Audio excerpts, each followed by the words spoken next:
Good morning, afternoon, and evening, everyone, and welcome to the show. It is such a joy to be here, and you are probably wanting to ask me two questions. One, Laura, that's not the usual shirt you wear every single episode of the show. You know, that turquoise blue shirt that I love that I got from Chico's. Why are you dressed so warm? You live in Florida. Well, it hit 30 degrees, almost 20 with the wind chill last night. And this area where I'm doing the show, it's all glass all around. And as you've noticed every week, I don't really have drapes or anything like that that actually insulate these windows. And it's all around me is all glass. And rather than crank my heat all the way up so that I can do the show, I decided to pull out like the one fleece that I still own and wear that today. But see, I still got the same color theme going with my show. So I'm having a lot of fun with it. It's great to be able to put some stuff on that's a little bit warmer for a change. And yes, I still do have my hand in this. I got some shots in it, and we're hoping that it will keep improving as each week goes. And Rachel Hanfling, who just commented, I miss you too, and I love you, and you're in New York, and I am praying that you don't have the almost 2 feet of snow. Rachel's in New York City. I've got a wonderful guest for you today that my friend Jackie Lappin said, you must interview her. She's wonderful. Her book is lovely. And on top of that, she is supporting women and women in tech everywhere. And as most of my listeners know by now, I am a geek, although I prefer intellectual badass. And I've been a woman in tech for as long as I can remember. So I love to support anybody in tech, especially women that are challenging the norms for growing their businesses and doing that math, engineering, all the STEM stuff that I love so much. So my guest today wrote this just beautiful, beautiful book. I mean, it's small but mighty. I mean, I've read this and I reflected on it and I got goosebumps. But what I love most about it is it's a story for the ages.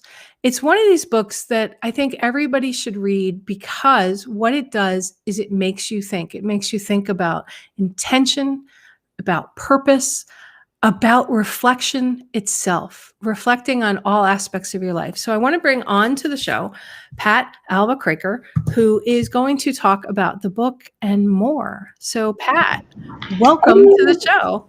Hey, Laura, it's great to be here. Thank you so much. It's a pleasure and an honor to be chatting with you about the book and also making an impact with your audience. So yeah, let's have some fun.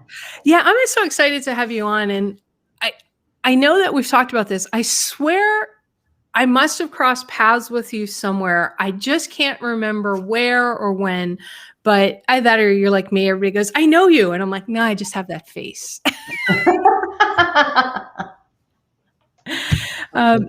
Your journey to me is really interesting.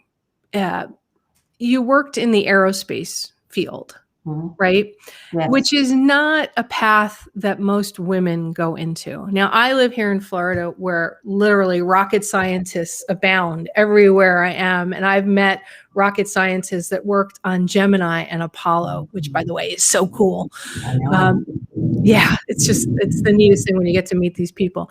What drove you to take that route with your life? Interesting. I got laid off from another tech company, and I was looking for an opportunity, and I had found that I knew a lot of people at Lockheed Martin Aeronautics. So in my search to find a new place to land, one of the gals I used to work with at IBM ended up calling me and said, "You got to come over here." And it was an amazing opportunity because I didn't know anything about aerospace, but it intrigued me. And it was an opportunity to really get off being on the traveling treadmill because I was traveling 80% of the time. Wow. And so I needed a break. I needed to move into a job that allowed me to stay at home pretty much and challenged me in an industry that I knew little about. And when I joined, I just fell in love with the industry. Aerospace is so fascinating. It is so fascinating working on the F-35 and the F-16, and just really having an impact on how the engineers do their work, and supporting them on complex IT projects.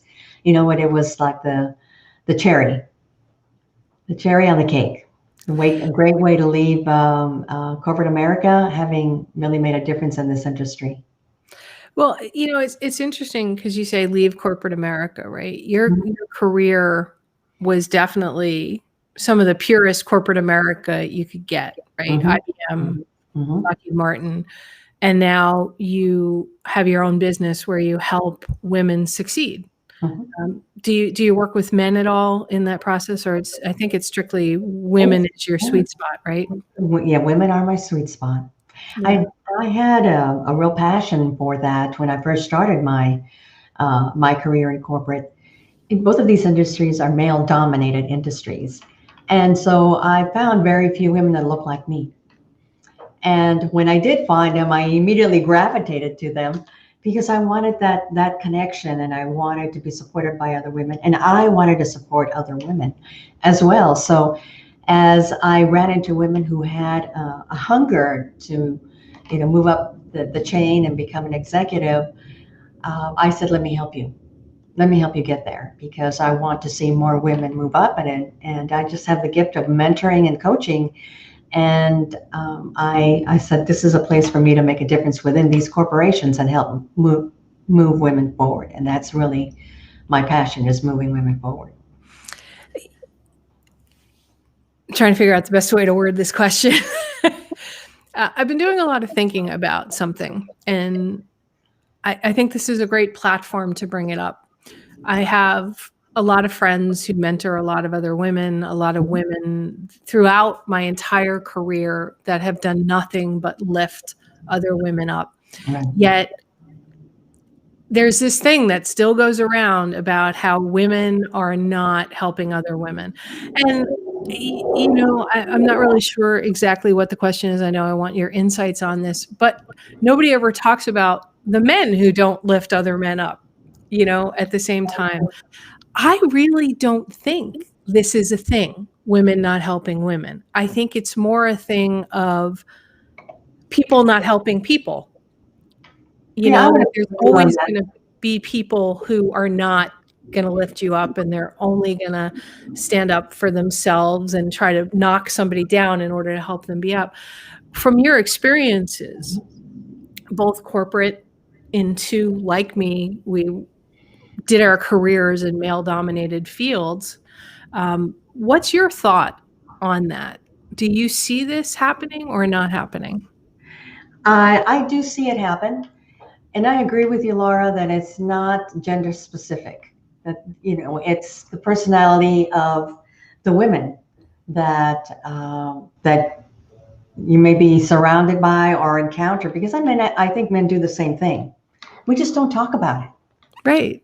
It's just one of those things that men don't talk about. And for some reason, women do talk about it because we're more sensitive. And we notice when we don't see it happen. And we notice when we don't get supported, we're just more aware of it. So I don't think it's women specific. And it is a shame that some women have noticed and have, been surrounded by women who are very, very intelligent, where the women just had a different attitude about moving themselves up in the world, and whether they wanted to bring others along with them. So, what do you say to women that you're working with when they're encountering things like this? mm-hmm.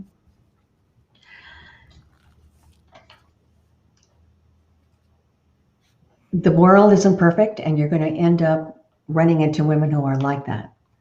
So I believe in living through intention. And so it's very, that's a main message in my book. So I tell the women, bring into your world the women that you want to work with, the women that you want to mentor you, the women that you want to be a part of a circle of, and do it through thoughtful intention.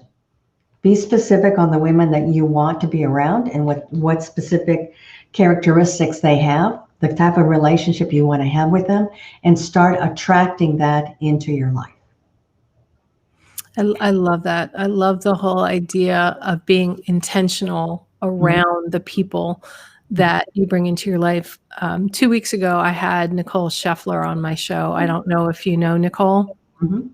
I just love her to death. And she was on the show and we were talking about how intentional she is about pretty much every aspect of her life, Right. building her career, building her successful podcast, her Mhm.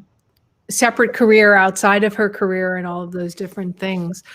What is it for you about the power of intention that has you wanting to be even more intentional about what you do? Because I know that for me, sometimes I'm like, yeah, I'm so intentional. And yet there's these, what was I not thinking there? I mean, why was I not thinking there? If I'm doing all these other intentional things, why, when it matters, was I not Mhm. intentional? So yes, so the power of intention is a practice that I learned many years ago from one of my coaches, and I began to religiously practice it. And through a disciplined, behavior of setting everything through intention, I started seeing results and saw how easy it was for me to manifest things. And I truly believe that we have the ability to create the lifestyle and the reality that we want, and that tool is the power of intention. I am a follower of Esther Hicks. I don't know if you follow Esther Hicks. I don't, but people keep telling me about her, but I keep forgetting about her right after they tell me. So she's, it's ask her, her story and her books. So she has one book that's called Ask and It Shall Be Given. And so I believe in that. And you can ask, and if you're open and ready to receive for that or something better, it will happen. So I started using this formula of the power of intention where I would actually start, my sentence with my intention is, and then whatever it is I'd like to see happen, what the end result is, and conclude it with easily and effortlessly. So an intention would be that for this show is that Laura and I have an amazing conversation that impacts a lot of women and moves women forward. And we do it having fun and it's easy and effortless. And it's that simple to set. And then you have to bring in the feeling. So the mind, you're painting the picture, and then the feelings amplify what it is you want to create in your life, because feelings are really the core of the intention. And vibrating at a high level or a positive level just makes it easy to attract that into your life. And so I set intention on how I want to feel like during your show. And then I set an intention how I'd like for you to feel during the show. And then I let it go. I just release it and I ask for this or something better. And I do that for everything in my life. Everything. And I love what you just said. I'm still, I don't know if you can see like this look coming over my face. It is intentional. It is as intentional as saying my intention is. Yes. Yes. Like if you woke up every morning and you said, my intention for the day is, like Mm, before you even got out of bed, right. Right. like you open your eyes or in that half waking moment, you said, my intention for the day is to be intentional throughout the day.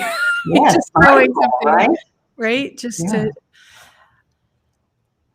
I love that because I know for myself lately, I've been trying to complicate things because it feels like simple can't possibly be working. But with just a few words, you made the complicated simple. And the intentions don't have to be complicated, right? I mean, Oh, my yeah. intention for the day is I don't do something silly with my hand. Yeah, that's simple. And or my intention is to be in flow. I love that. Yeah, Yeah. my intention is to be in flow and just offer no resistance. Is that however the day unfolds, you just take that in as this is perfect for me. In In your book, Catherine's Quest, One Woman's Journey to Elation, there's the main character is reading a journal from her uncle Iman. Uncle Iman. Iman. Okay, from her uncle Iman, and there was a comment in there. One of the journal entries, and I don't think I dog-eared the right page, but he talks about. Okay, here it is. I have decided to do the same, to go about my life with such intention. Intention seems to be key to the sacred journey. Mhm. Intention and presence seem to be so important. It is important to be aware of moments and go about business with full intention and devotion. Every time I read that, I get goosebumps. Pat. You just gave me the goosebumps. And then he goes on to say, I'm learning to enter into every day knowing it is brand new and to take each step and make every move with intention and to revere each day. Forgive me, everybody. This needs to be read because it's so important. And myself. The leader is showing me that my life is sacred and worthy of reverence, even though I might not have always thought I was worthy. Now I feel like I should say discuss. This is everything we've just been talking about. My intuition said I need to read this out loud for everybody to hear, not only because of the I have not always thought I was worthy, but just to revere your own life and your intention. Where did that come from? I mean, it's just so gorgeous, Pat. It is. You know, it's a lot of the practices that I bring into this book and the storyline comes from the challenges that I've had in my life. You know, the breast cancer, having my husband died at an early age, and running a 2-acre ranch by myself, and then being laid off. And it forced me to connect and go within and ask myself, how am I going to lead myself out of these challenges a stronger and wiser woman? And so I did a lot of reflection, a lot of meditation. I studied a lot, and I learned that it's all about how I live my life, and it's all about intention. And once I intended to heal myself from cancer, and here I am 26 years later, you know, I intended to be able, right? Yay! For anybody listening just on the podcast, I attempted to applaud with my hand in the rings, but it was just I just needed to applaud you for that. Go ahead. Thank you. And it was through these challenges that I learned how important it was to live my life on purpose, mindfully, and always asking for what I want. And I started seeing results. And it is amazing. It's for the simplest things. It's like when I'm raining in Fort Worth, you know, my intention is to find the closest parking to the grocery store door. Simple things like that. I intend to be influential in the world. So there's no judgment on what it is you want to bring in. And so I started using that, and I started journaling. Anytime I set an intention, I came back and I did validation. Did it happen? This or something better? Did it happen? And so I began to see the power in it. And I teach that to my clients. I thought it was a very important message to get out into the world, that living through intention is really important. And you said something, you know, really important. And part of that message is that we are on a sacred path. It is our personal path. We have specific lessons that we are meant to here to learn, and they're going to happen through challenges, through adversities, and we should go in being open to receiving what those are. So many times women compare themselves. They compare their specific journey to somebody else's journey, or their chapter 1 to somebody's chapter 5. And in doing that, we take ourselves from being intentional or present into living a life of comparison, which doesn't help anybody to do that. Some people, men and women, they compare their chapter 1 to somebody's chapter 70 too, not just the chapter 5. And they're like, well, why aren't I there? Well, you know, they're like 10 years down the road and you just literally started. Exactly. Why And do we do that to ourselves? I know, it doesn't serve us, it doesn't serve us. So when you find yourself, listeners, when you find yourself, why am I not experiencing the same level of success? Why am I not blah, blah, blah? Stop. Stop. It is that language that is preventing from the goodness to come in. Change the question to, why is it that I am so successful in my business? Oh, say that one more time. Why is it that I am so successful in my business? Change the question. Have you noticed with all of the work that you do that some of your clients almost don't start because they're looking at where somebody else is, so they can't even start their new journey or start another level of their journey because they go, well, I'll never be able to get to their level of success or to any level of success. And if you do, what's your advice for somebody, one of my listeners that may be going, there's no point in starting now? Right. So what I tell my clients who do that comparison, and there's this fear of beginning, is I say, you know what? You're exactly where you need to be. Mm. You're exactly where you need to be. You want to start your business, you're exactly where you need to be in your business. Don't question your level of worthiness. Don't doubt yourself. Don't feel like you don't deserve it. Don't set a bar that's not realistic for yourself. Everyone has their own bar, their own journey, their own lessons. You have yours. Stay in your lane, accept where you are, and start from here, right here. I have a book title for you for your next book. What You, is it? you should write a book called The Fear of Beginning. Yeah, yeah. I think I'm going to write a blog post on that. But Yeah. people have this fear of beginning, right? This idea that why should I bother getting started, or I don't know enough to get started. Mhm. And in your book, you talk about this, that whole concept of your main character, as in with one hand turning the pages, your character Catherine. I love the graphic, the Oh, illustrations. beautiful. They're just such beautiful illustrations.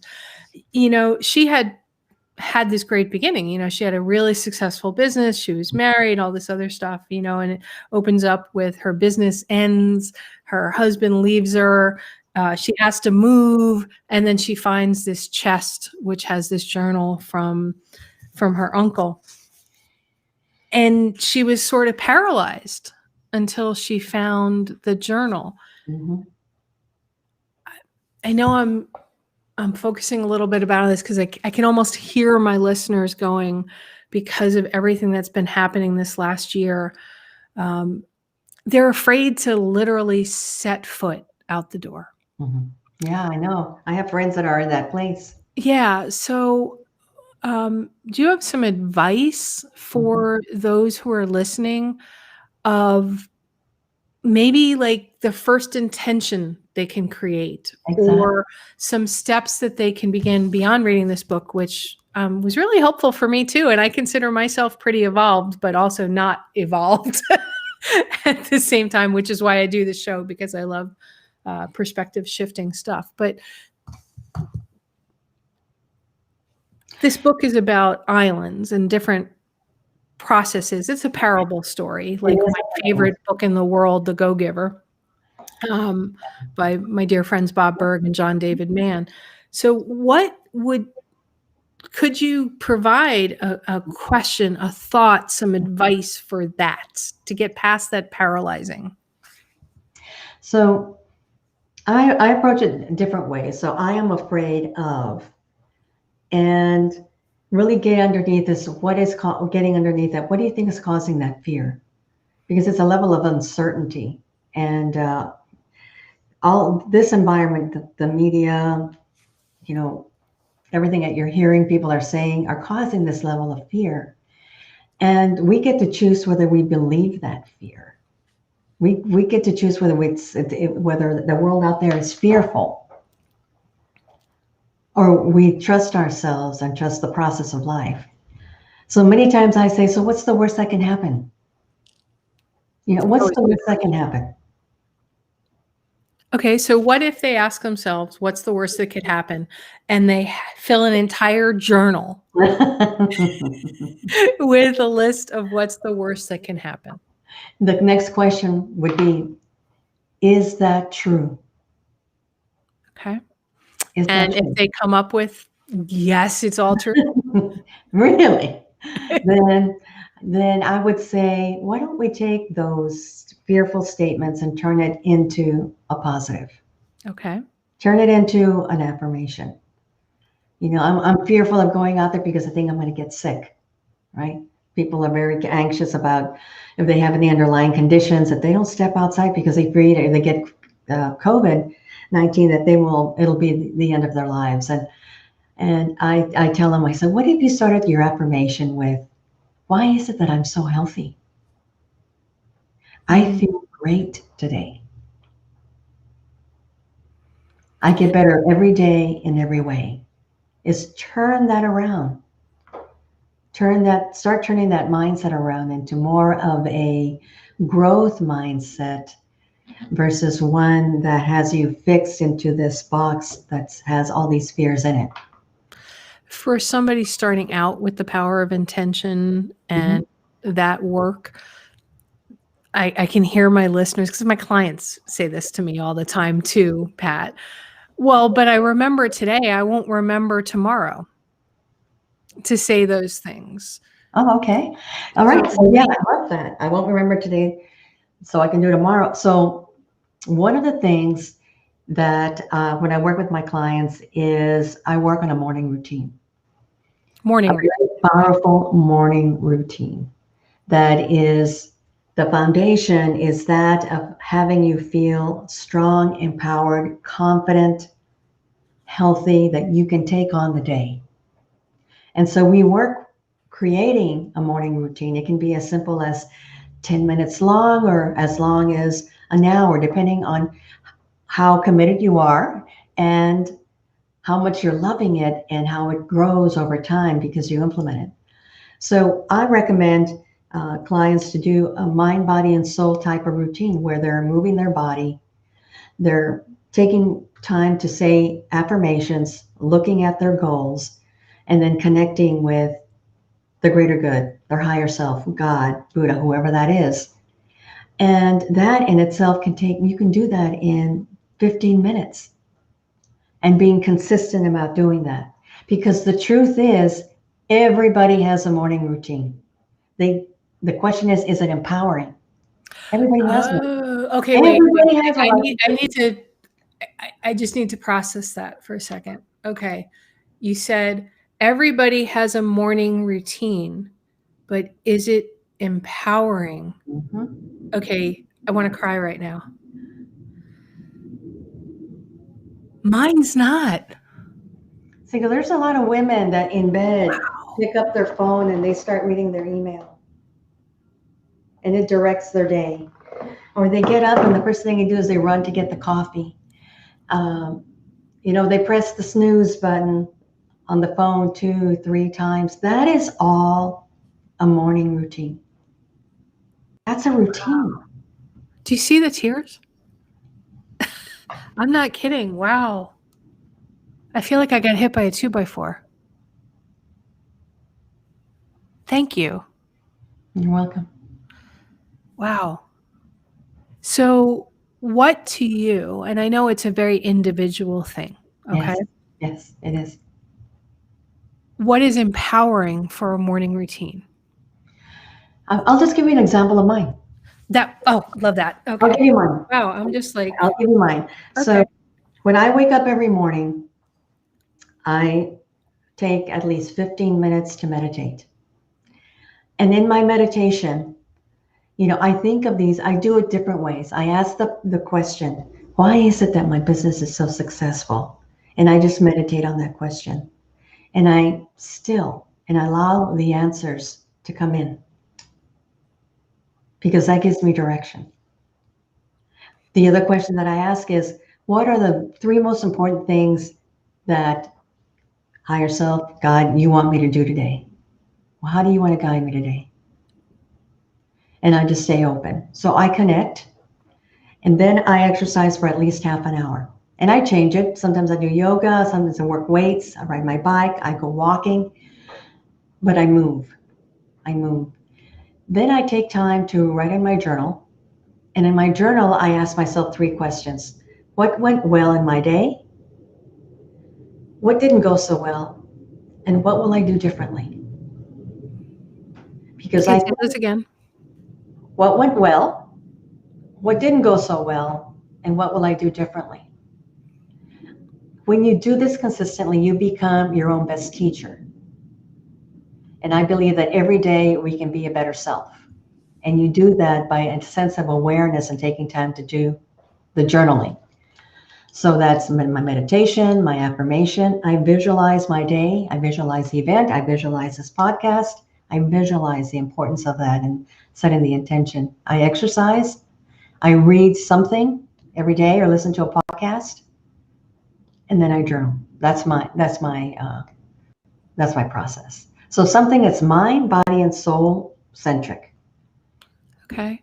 And you said you meditate for 15, you exercise for Or I like a half exercise for half an hour, and then I spend time doing my affirmations. I journal. I read something, and usually my process is about an hour. Okay. So I get up pretty early, and I'm really consistent about doing that. I feel very grounded when I do that. I feel very positive. I know what I need to get done to move forward on my goals, and I look at my goals, and I also identify what are the 3 things that I need to do today. And the thing is that, Laura, we can't control what happens in the middle of the day. All chaos can happen. We have customers that aren't just happy, or your shipments don't come in, or whatever that is. We can't control that, but we can control how our day begins. We can absolutely control that. And this is where your power is. So start your morning empowered so that you can handle whatever happens in the middle of the day. For some of my listeners, they're moms and their kids are home, so they feel like they can't control their morning when the kids jump on the bed or whatever when they first wake up. So for them, what advice would you give? Okay. And also, I'm just going to throw this in there as well, because you have a very well developed and it's become like that's how you start your day. It's an hour long and whatever it is. But because we talked about how we don't want people judging your day 7, your chapter 75 to their chapter 1, can we speak to that as well? Right. For somebody who has no morning routine, they don't have to start with an hour. No, when I first started, I started with 7 minutes. Okay. I started with 7 minutes. I meditated for 1 minute, stretched for 1 minute, wrote in my journal for 1 minute, read something for a minute, and read my affirmation, visualized for a minute, and read what and decided what the first 3 things were. I was able to do that in 7 minutes. That's how I started. I was very disciplined. And then that grew. So the thing is that everybody has their own rhythm, and you have to do what works for you. So when is that quiet time that you have? Find that quiet time. Maybe it's only 5 minutes that you find that quiet time. When is that when you can actually, if the kids take a nap or they go to school, and you can take that time to journal, to read? When is that time where you can listen to a podcast? Maybe it's when you're driving, taking the kids to school, or whatever that is. You find that rhythm that works for you. And maybe it's at night. And if it's at night, you know what? It's at night. It's at night. And it's just about taking some just time for yourself to really ground and grow and ask and be whenever that is. I love that. Which leads me to something that kind of builds off of that, which is also in your book. I don't remember which island it was. Forgive me for that, but I think it was the second island, the second parable, where because I have this picture of your character, Catherine, as she's packing up her house. Yes. And she's getting angry and she doesn't really want to look at some of the tough emotions. Now, for somebody that's trying to move towards living more intentionally, creating a more intentional life for themselves, some yucky stuff can come up that may be blocking you for that. How do you work through or advise your clients to work through, well, I'm saying that my business is a success, but it's really not. I'm not being supported. I can't do what I want to do because, you had breast cancer. You've been through really tough times. Your husband died, taking care of all these different things. It's not easy for a lot of people to allow themselves to feel all those things. Yet I feel that in the book you put it so beautifully how important to create new intention it is to be able to acknowledge the tough stuff. It is true. And you're right. I mean, we all have those tough moments. I still have those tough moments. And what I say is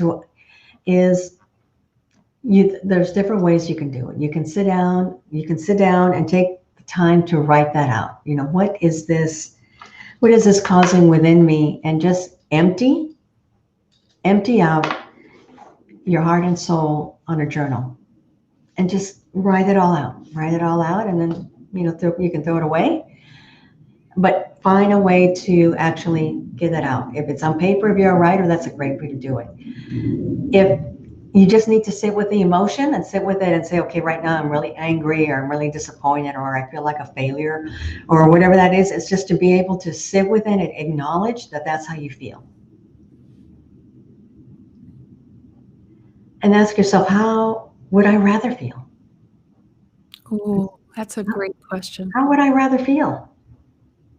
Because you're always at choice. How would I rather feel? And it doesn't put down the feeling that you have. It doesn't invalidate the fact that you're feeling a horrible feeling. My friend, Dr. Joan Rosenberg, I don't know if you've heard of her. Yes, I've heard of Joan. Yeah. I love Joan. I've had her on the show, I don't know, 4 or 5 times because her work, 90 Seconds to a Life You Love, is so beautiful.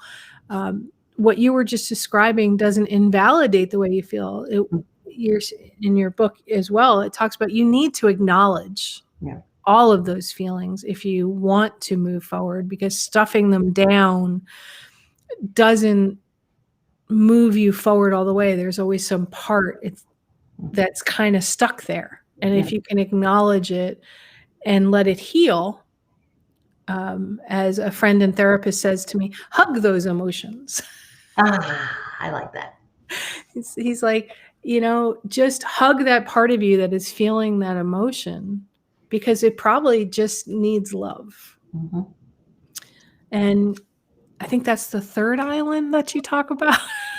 was the third island love? They're so fun. They're all so fun. Right. Well, we talk about resistance, right? And well, Socrata is one. It could be the island of Socrata, because Socrata is about responding to life versus reacting. Okay, so fourth island is love. Yeah. Okay. Yeah, Socrata is also, and what we're talking about here is also associated with, are you living life or is life living you? Okay, are you living life or is life living you? Everybody, you should be asking that question. And if you want to post that life's living you, feel free. We're here to support you. Okay, so go ahead. So if somebody realizes that life's living them, Pat, what does that mean? Right. So what it means that you are reacting to life versus responding to life. So people say, what's the difference between reacting and responding? Well, when something in your day,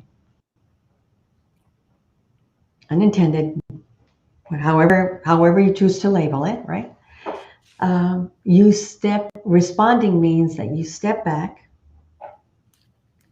You connect with your higher self, with God, whoever that is for you, and you wait for the best answer, next step for you. You wait till you hear it, and then you take action. Versus responding or versus reacting, where you just take none of that. You just immediately just say something, do something without thinking it through, without feeling it through. Sort of like when you're driving in a car and somebody cuts you off and the initial reaction is to flip them the bird or curse or whatever. Yeah, that's a reaction. That's a total reaction. That's a reaction. I've gotten to a point now where somebody does that, I go, I send a prayer up. Please, Lord, let them get to where they're going safely. I don't know what's going on in their life. Because when my parents were still alive, my mom would call and say, your dad's fallen. I've called an ambulance. And because he had Parkinson's, and I would like get in the car and drive as fast as I could to go those 12 miles. And, I'd go through that pink light, or I'd be cutting in and out of traffic because I just needed to get there. So I've been there. So my now reaction is not to curse the person out, but to go, Lord, they may be on the way to some crisis. Let them get there safely. We've all been there. Exactly. A lot of us, when somebody's especially nowadays, Yeah. But it took a while to get there. Took a while to get there, but it's a perfect example of responding to life. Yeah. Coming from New York, my first reaction was always to flip the bird when somebody did that, born in Brooklyn, raised in the Bronx and then Yonkers, it's just that was the reaction to traffic. You just did that. And then my parents taught me, you don't know what somebody's going through. Right. So take the breath. Yeah. Right. Having that level of. Yeah. When you were writing this book and when you work with your clients, Pat, I can imagine, because I know it goes through my clients' conversations with me when I'm trying to work them through stuff, but I'm curious to your perspective. They almost feel like they don't have the time to respond, that life is so busy and work is so busy that if they take the time to pause, that they're going to miss out on an opportunity, that they're going to get even more behind. What do you say to that? And how do you advise my listeners to help them find that, even if it's a 1 second pause to think or breathe, take a breath? Right. Really. It's true. I found that the most productive people slow down. They slow down.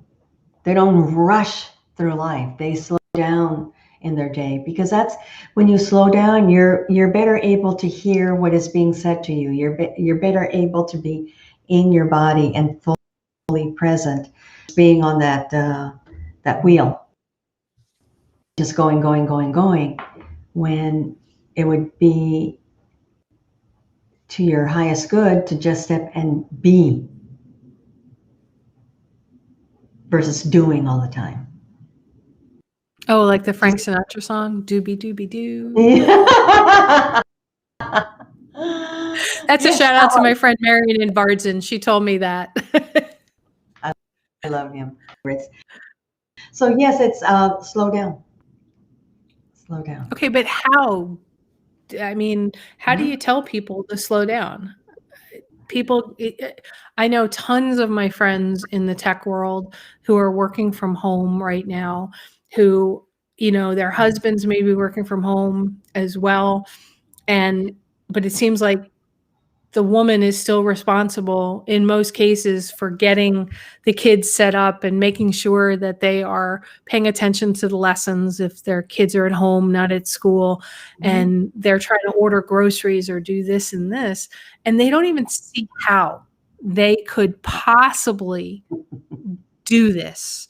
I mean, I talk to some of my friends and I'm like, I live alone. I have it so easy right now. Yeah, I know.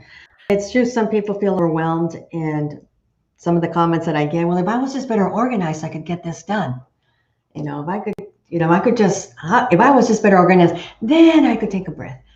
And I would say that you have a full plate and that everything cannot be a number one priority.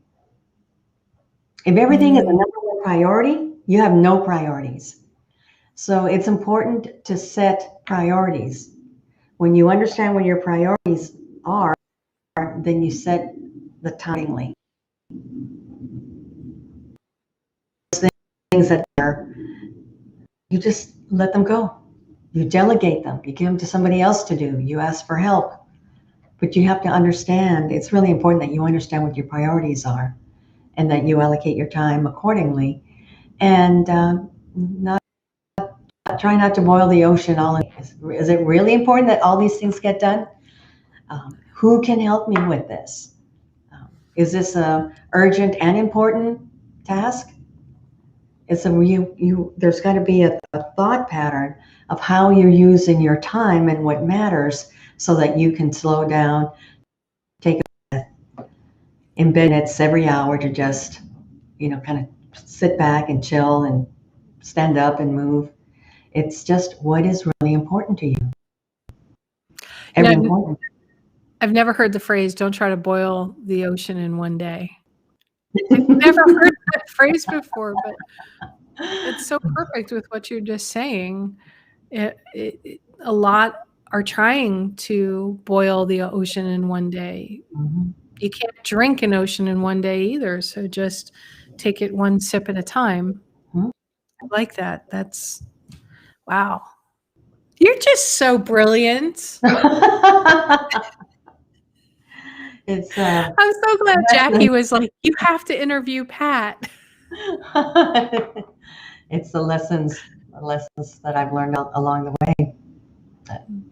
Now, you talked about a morning routine. Do you have an evening routine as well? Because, everybody talks about the gratitude journals and things like that. I do them and stop them and do them and stop them. What is your evening routine look like? So I start my unwind half an hour before I go to bed. So half an hour, I get into my PJs, I wash my face. During the brushing of my teeth, I say, what am I grateful for? Well, my teeth is for. What am I grateful for? And I like to read something inspirational. And so I'll read something, either I'll read or listen to something inspirational, because the last thing that goes into your mind is what your subconscious works on. So I want it to be soulful, really soulful when I go to bed, and it's something, I'm not watching a crime bed. That's really, really important that you not do that. And then I do an exercise called Unraveling. So in the Unraveling, I just, sit on my bed and I just play back the day as if it was a movie. From the time I got up to the time that I go to bed. And I just observe myself in every situation. And I ask myself, what went well from that day? The podcast went really well. Why did it go well? And then I go through asking questions and, this meeting could have gone better. Why did it not go? I'm noticing that, I'm enjoying meetings that don't have a anymore. And it's a process that you end up learning what patterns, what works for you, what doesn't. And then you make a decision to do something different the next day. Do you journal the unravel? I love to journal everything. Yes, I do. I love to write. So I do journal what went well. If I take it in right there, and I always have a notebook and a pen, so I come up and then meditate on them in the morning and see what else. Because as I note that, you sleep on it, and then things come up. Can you unravel from the end of the day to the beginning of the day, or does it have to be from the beginning of the day? You can do from the back to the morning. Okay. Either way, observe your life and notice the patterns and what you do and how you feel. It's an interesting exercise because I'm just thinking through it, going. A friend of mine, David Ralph, has a TV podcast called Join Up Dots. It's got like ridiculous numbers of millions of downloads because it's so good. But he talks about this linking all the dots together. Mhm. So by doing the unraveling that you're talking about, you can actually see how an intention or lack of intention could have created what happened. Yes. I love the concept of that. I mean, I've gone back in my life many times and said what I thought was a really horrible thing that happened. When I look at what happened as a result of that, so many blessings Mhm. came as a result of it. Like my brother passing, I still wish he was here, but I saw how it set a path of Yes. where my life ended up. And when I left my corporate job with Pitney Bowes and started my own tech company, those different things, how they do that. Do you ask yourself a question to get started in the unraveling, or do you just go, I'm going to unravel my day? I'm going to unravel my day. And then I start watching. Okay. And then there are questions, right? The same questions that you can use in your journaling is when you go through a situation, okay, so that went really well. So why did it go well? Where's the lesson in that? So you're asking all the lessons that contributed to the success in certain things. And then you're also looking through, okay, I learned I could have done this better by doing X, Y, and Z. So that you become your own guru. You're your own best teacher. School is unraveling. I love that. I love that. We're getting close to the end of the show, so I want to make sure that you share how people can get your book, reach out to you if they have questions, Yes. or just reach out. Yeah, I love it. I love, I'm a communicator. I love to communicate. So on my website is coachinggroup.com. You can actually download chapter 1. You're going to fall in love with the book. Oh, totally. You're gonna love the book. And you can go back and order the book from my website. I also on my website have provided a journal to go along with it and affirmation card. So I'm going to have to get those. For your show, I will send them to you. Oh, thank you so much. Just give me your address and I'll send them to you. Okay. You can make Okay, you're blipping. experience. Hold on. Oh, you blipped, you froze. So start that part over again.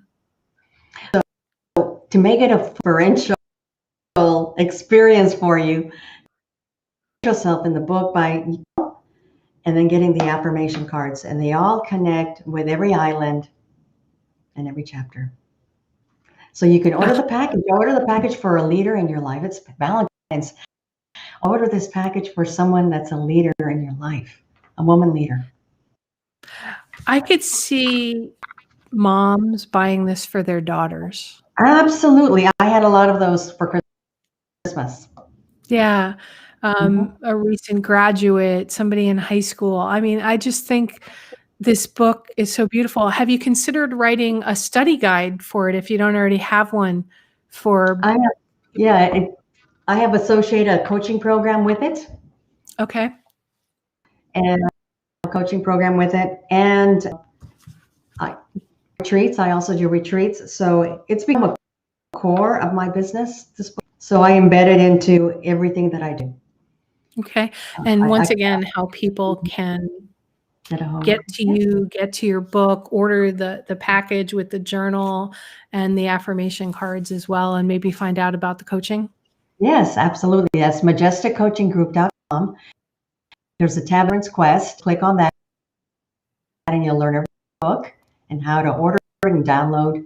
There's a contact form. I invite all your listeners who have bought the book, who want to have a conversation around it. I will offer a free strategy session on the book so that I can help move you forward. I'm on social media under Majestic Coaching Group, Facebook, LinkedIn, and Instagram at Alva-Kraker. And thank you for giving me an opportunity to educate, inspire, and empower your audience. Oh, well, I'm so glad that I got to read the book and got to know you, and we'll be chatting more. Um, we didn't go into a lot on this book, but what I read out of here for those listening right now, if you missed that part, that's the beauty of podcasts. You can go back and rewind if you weren't listening to us live. It is going to be out on all the social media platforms. You can get it on podcast or whatever. But Pat, I just want to say that it's one of the most beautiful stories about why intention is so important I've read in a really, really, really long time. And I read hundreds of books a year. So just thank you for putting your words to paper in here, because it is truly a blessing that you put this book out. Thank you. I appreciate that. All right. And majesticcoachinggroup.com is where they can buy the book from and the other pieces as well, and get a free coaching strategy session to help people maybe figure out their first step for their intention. Great. Yes. Well, thank you so much for being on the show today. I appreciate you. All right. I appreciate you too. As you can tell, I just love the book, and you brought me to tears today. Because I realized, listeners out there, I was brought to tears because I realized my morning routine was not empowering me. I always thought that it was, but it's so not. That's beautiful.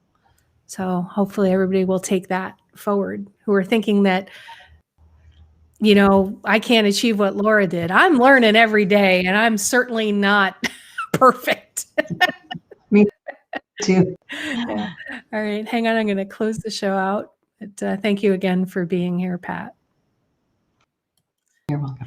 All right, everybody. You can tell I love this book. I love the story. I've been talking a lot the last few weeks about intention, even last week with John Warlow talking about selling your business. It is so much about intention, where you place your intention. And it doesn't have to be hours worth of intention. Start out slow. Make one intention for your day. I know what I'm going to be doing now is setting a new intention for my morning routine. So I'm putting out there to the world that my intention is that I create and step into a new morning routine starting tomorrow. And I'm just going to ask for whatever that may be. So I would love for all of you to share with Pat and I what your intentions are. Put that out there. Let us support you. Let us hold the space. And if you need help with us, reach out to me at laura@laurasteward.com on any of my social media. Reach out to Pat, take her up on her offer, grab a copy of the book.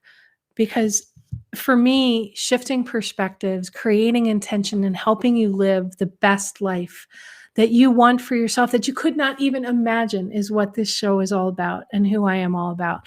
Lift someone up today, and remember, the right questions can change your life. What are you asking today? Have a great day, everyone.